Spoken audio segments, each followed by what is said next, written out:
In 2005, the biggest names in watchmaking sold the same thing. Not watches, heritage. Patek traced back to 1839, Vacheron to 1755. The rule was simple. Prestige took a century.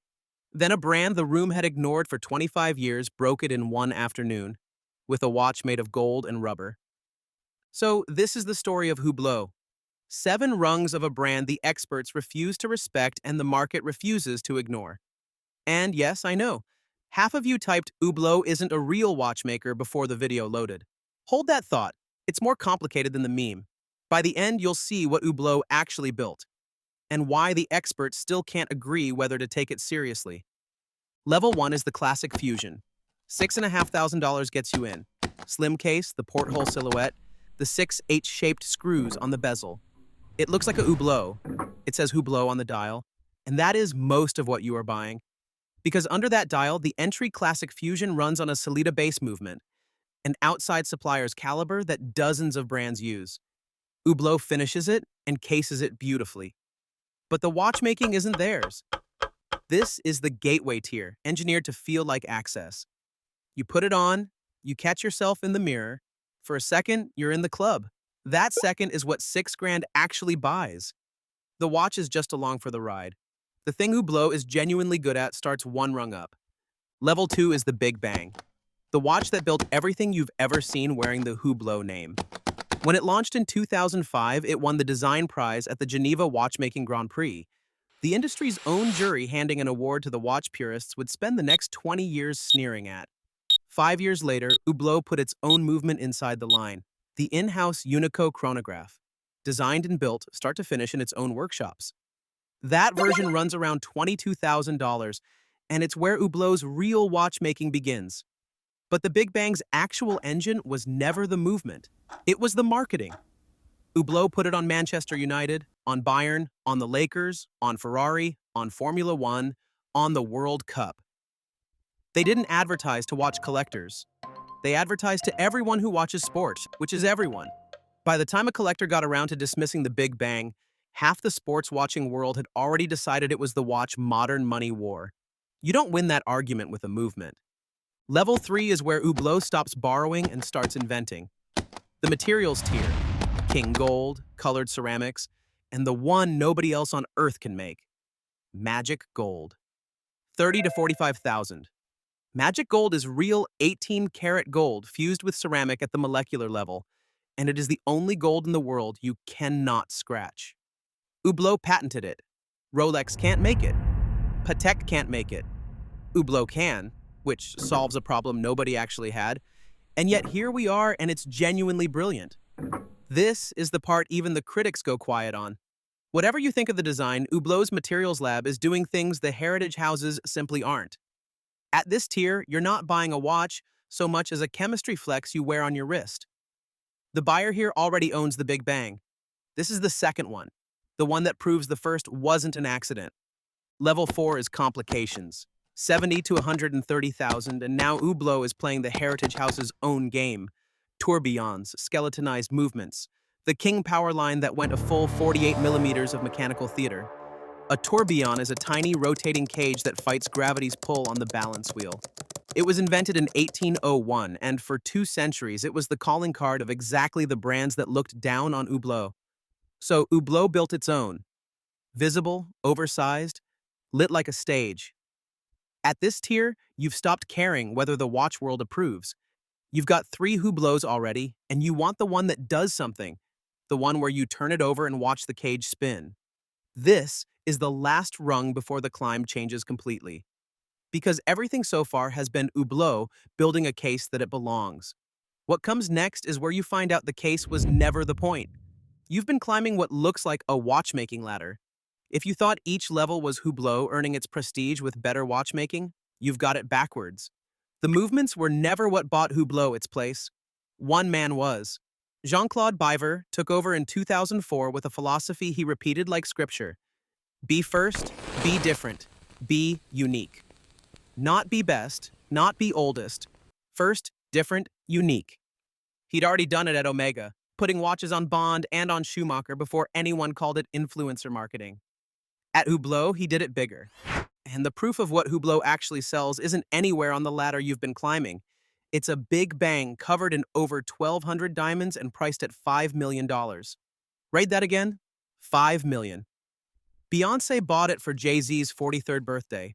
No grail complication, no record-setting movement, diamonds and a name, and the most expensive Hublot ever made. That's the real top of this brand. A flex, not a feat. So why do the last three rungs of this ladder exist at all? Because if Hublot is a marketing company, the experts have an obvious charge. It isn't a real watchmaker. The last three rungs are Hublot answering that charge directly. If this is the kind of breakdown you want more of, follow the channel. This is the work. Watch what happens when Hublot stops chasing your attention and starts chasing proof. Level 5. The Big Bang in a case carved from solid sapphire crystal. 100,000 on the low end. Over 360,000 for the rarest. This is where the flex turns into something the critics can't wave away. Sapphire is one of the hardest materials on Earth, second only to diamond. Second only to diamond. Cut it wrong, and it shatters. Most brands won't touch a full sapphire case. Hublot makes them in transparent black, blue, red, and yellow, colors nobody else can produce. You look at the watch and see straight through it to the movement inside, the whole mechanism floating in a block of glass that took weeks to grind. This isn't marketing. This is a manufacturing capability measured against Richard Mille, not against the comments section. The watch you mocked at level 1 and the watch in front of you now wear the same name. Only one of them is a flex. The other is a genuinely hard thing to build. Level 6 is the Halo, the MP-05 LaFerrari, $300,000 to nearly $600,000, and it holds a world record that has nothing to do with marketing. 50 days of power reserve, 50 from 11 mainspring barrels stacked down the spine of the watch like a row of cylinders. 637 components, the longest power reserve of any hand-wound watch ever built. The case is shaped like the engine block of the Ferrari it's named after, and Hublot built it in parallel with the actual car. Only 50 exist. You can barely wear it. It's a showpiece, an object that exists to prove a point. And the point it proves is this. When Hublot stops chasing your attention and starts chasing a record, it builds something the heritage houses genuinely cannot match. This is the watch made to be photographed and admired, which is exactly why it isn't the top of this ladder. Level 7, the MP-11, the watch the title promised you. And it costs less than the watch below it. $85,000 for the carbon version, up to $170,000 for the rarest sapphire, cheaper than the LaFerrari. So why is it the top? Because the LaFerrari was a record you put on a shelf. The MP-11 is the same ambition you can actually wear. 14 days of power reserve, 2 full weeks. From 7 barrels laid in a row across the front of the movement, turned 90 degrees and driven by a worm gear, you can watch spinning at 10 o'clock. Hublot's own movement, start to finish, in a case you can put on a Tuesday. The boutique manager doesn't lead with this one. They show you the big bang, the gold, maybe the sapphire.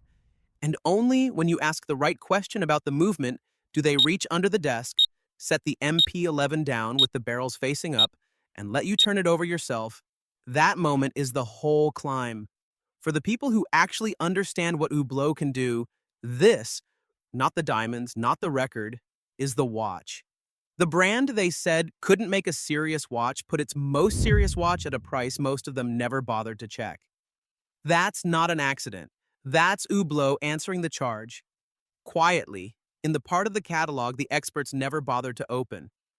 So here's what Hublot actually is. Every other Swiss house sells you its past. Hublot had no past worth selling, so it sold you the present, loud, modern, impossible to ignore, and charged you for the privilege of being seen in it. It isn't a watch brand pretending to be a marketing company. It's a marketing company that got good enough at watches to win the argument. So where do you actually stop? Stop at the Big Bang. The Unico is the whole watch. Hublot's own movement, the design that built the entire brand, the one piece the resale market actually defends. Everything below it is the badge. Everything above it is a flex or a flex with a record attached. Buy the icon. Skip the ladder. The Big Bang will still be the Big Bang in 2035. The experts will still be sneering at it. The resale market will still be holding the price. Be right anyway. And settle this one for me. The real Hublot grail. The MP-11. The watch people who know respect. Or the $5 million diamond Big Bang nobody can justify. The MP-11. Every time. Fight me. You already know the feeling, even if you've never worn one. The thing you bought a little bit so it would be seen. The watch that's also a sentence you get to say without opening your mouth.